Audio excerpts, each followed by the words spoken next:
left protesters for $25 HR. Here's more proof that Trump was right to blame both sides for the events in Charlottesville.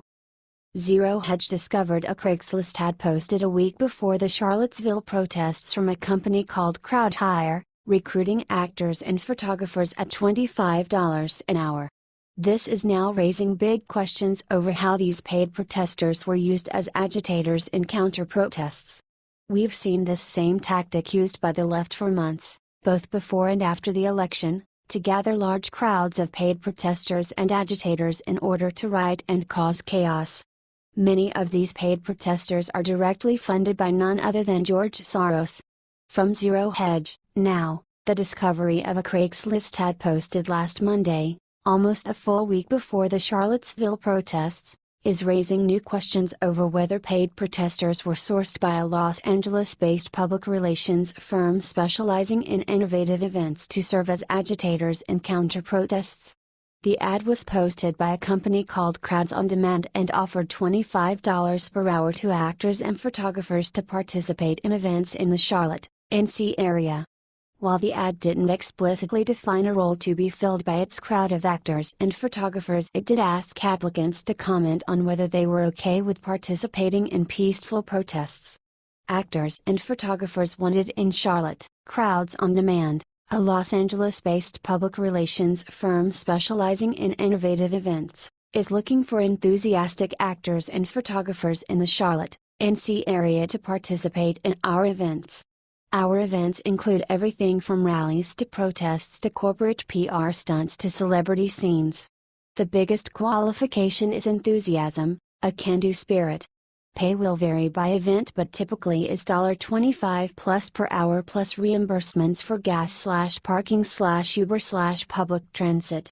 For more information about us, please visit www.crowdsondemand.com. If you're interested in working with us, please reply to this posting with the following info: full name, prior relevant experience, as an actor, performer, photographer, brand ambassador, political activist, etc. When are you usually available for work? Resume, optional if you're a photographer. What equipment do you use? Are you okay with participating in peaceful protests?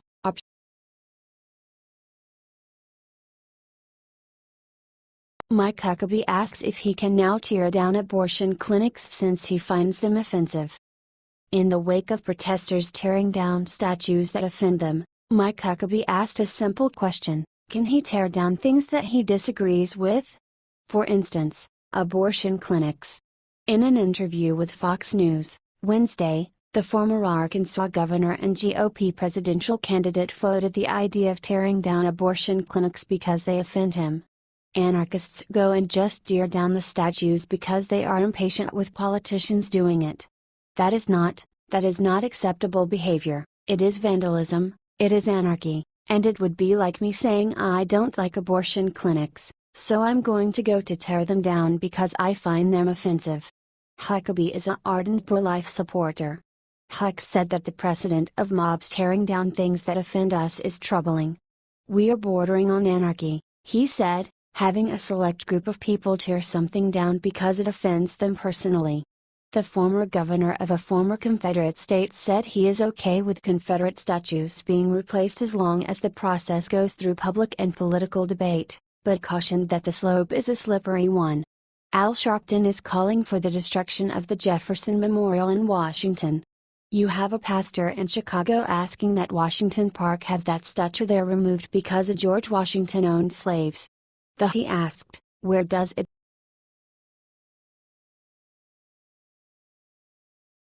Four arrests for vandalizing Confederate statue have one shocking thing in common. 4 arrests happened on Monday night during the vandalism of Confederate monument in Urim, North Carolina.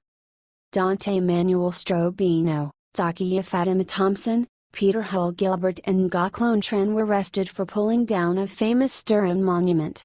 As local media reported, the 4 citizens could face serious fines if proved guilty.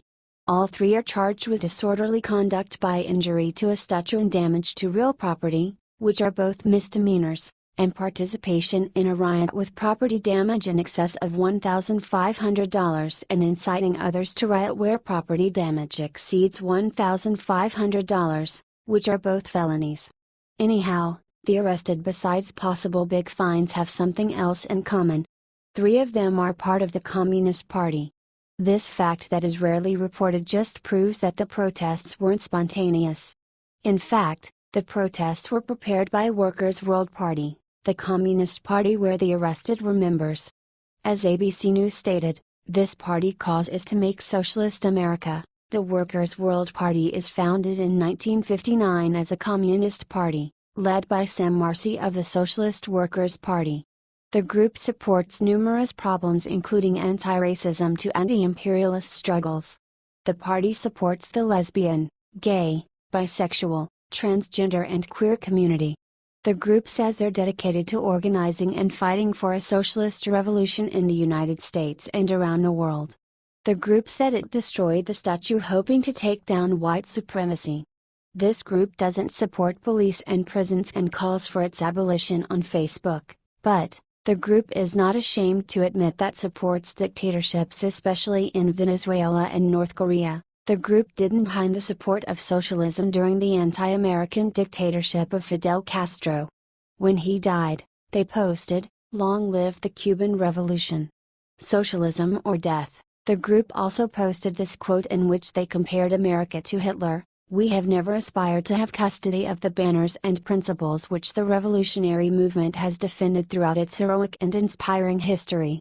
However, if fate were to decree that, one day, we would be among the last defenders of socialism in a world in which U.S. imperialism had realized Hitler's dreams of world domination, we would defend this bulwark to the last drop of our blood."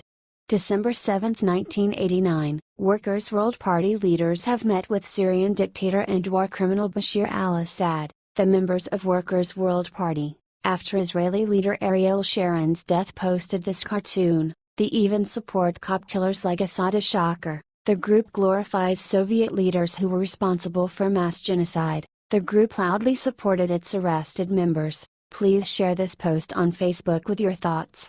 What is your opinion on this? Scroll down to comment below.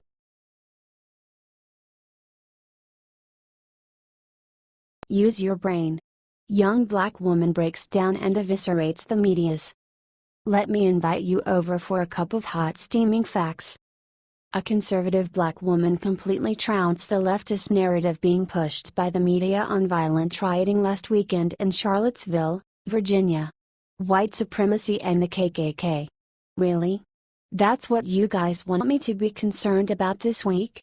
Candace Owens asked in a scathing rebuttal of liberal media agenda in a video published Wednesday. Do I look like an idiot? If you are a black person and you express some irrational fears this week over the rise of the Klansmen and neo-Nazis, let me invite you over for a cup of hot, steaming facts, Owens began as she tore into the racist narratives pushed by liberal media. Owens cited statistics showing approximately 93% of black homicides were committed by other black people while 2012 figures showed 84% of white homicides were committed by white people. Go figure. It's like we're all racist towards our own selves, she concluded. I mean, there are around 6,000 Klansmen left in our nation. You want me to seriously process that every day when I wake up? Owens continued in the nearly 5-minute video, noting that it's absolutely crazy that people have not figured out that the media is behind the entire narrative, and not President Trump. Why did we not hear a single thing about David Duke, white supremacy and the KKK the entire time Obama was in office? Owens asked. Do you think they were all hiding underground, waiting for the next white president? Meeting by the light of the moon? Do you really actually mean they weren't still meeting, holding protests and having rallies and marches? Maybe the media wasn't covering it, she said. Use your brain. Owens declared the media is simulating a reality and sarcastically suggested maybe she is living in a bubble where black people and white people get along every day. You'll have to forgive me for not realizing that the figurative racial sky was burning and it was up to me to choose a side, she said. Honestly, everybody involved in this fake racial war is a loser. Owens addressed the violent rally in Charlottesville directly, saying she was not too disturbed by the rally, which left 3 people dead when anti-fascist counter-protesters clashed with white nationalists who were protesting the planned removal of a statue of General Robert T. Lee. "I think the president was absolutely right to call it what it is, which is 2 groups of extremists," Owens said, defending Trump's remarks condemning both sides for the violence. "Nobody showed up looking to give hugs." Owens pointed out that as an African American woman, there are more important things she is afraid of, like the education and prison systems in the country which systematically oppress and disadvantage African Americans. "But you won't hear the media talking about any of that," Owens concluded. Twitter users seemed to agree with Owens' assessment and cheered her brutal on.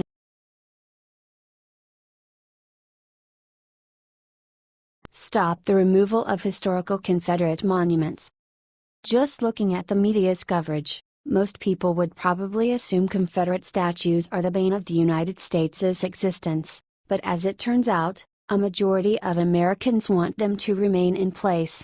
A new NPR, PBS NewsHour, Marist poll shows 62% of Americans believe Confederate monuments should remain, while only 27% say they should come down. And the numbers are even more striking when they're broken down by party. 86% of Republicans say Confederate statues should remain in place as a historical symbol, and 44% of Democrats say the same. These latest survey numbers were released just hours before President Donald Trump sounded off on the issue himself, describing the sculptures in question as beautiful statues and monuments. The president said Thursday it is sad to see Confederate monuments come down because the act represents the history and culture of our great country being ripped apart. And perhaps surprisingly to some, one North Double-E camp leader agrees with Trump. Esther Lee, president of the Bethlehem, Pennsylvania, chapter of the group, said the statues have historical significance and shouldn't be removed. "You can't eliminate what history is. So I disapprove with young people pulling down those statues," she said. "These monuments are a reminder of what our country had to go through to become whole again. Many of these monuments are not only in dedication to the men who served in the Confederacy, but they also served in the U.S. Army pre-Civil War. It is important to save these monuments for future generations to see these monuments and learn about them and the men who gave everything for several causes. These were brave men, good men and religious men. Please help us to save our history. Don't forget to share the petition with your friends on Facebook and Twitter."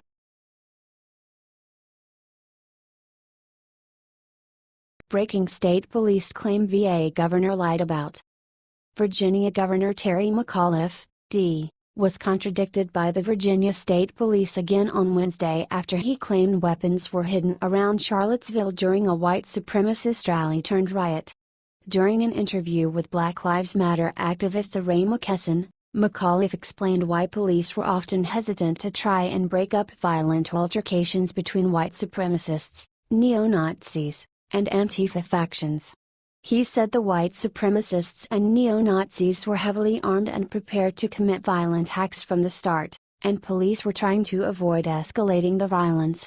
He then claimed police had discovered weapons caches throughout the city. They had battering rams and, we had picked up different weapons they had stashed around the city, McAuliffe told McKesson. "This was a powder keg. This was a very volatile situation.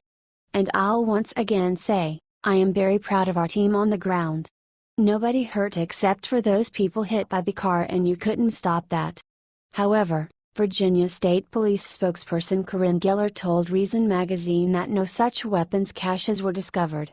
The governor was referring to the briefing provided him in advance of Saturday's rally and the extra security measures being taken by local and state police, Giller said.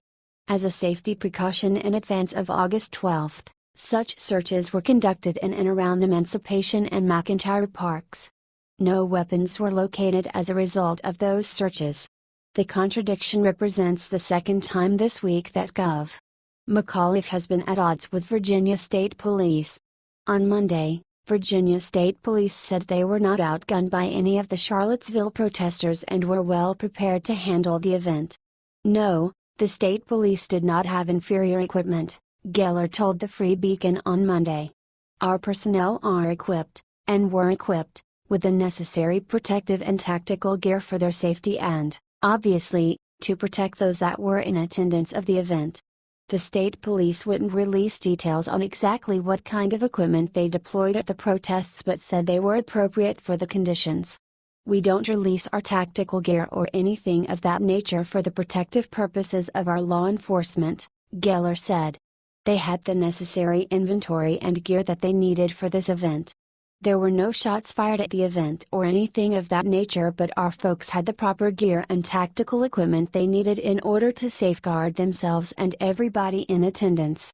Despite the public comments from the state police, McAuliffe repeated his claim that police weren't as well equipped as the protesters to McKesson on Monday, adding that the Virginia National Guard was also outclassed. If you see people yesterday walking down the street yesterday with semi-automatic rifles strapped to their body, he said. I mean, they had better armor than my state police and National Guard had. McAuliffe went on to say that, except for the maiming of dozens of protesters and the murder of Heather Heyer by a white supremacist sympathizer, he was proud of the lack of violence at the event. I'm very proud, except for, put the car incident aside, no one went to the hospital, McAuliffe said. Except for those 20 people, 19 people and the person who died from the car incident, not one single person went to the hospital. Not one shot was fired. And, believe it or not 1 ounce of property damage. The governor's office did not immediately respond to questions on why the governor and the state police are at odds on what happened in Charlottesville.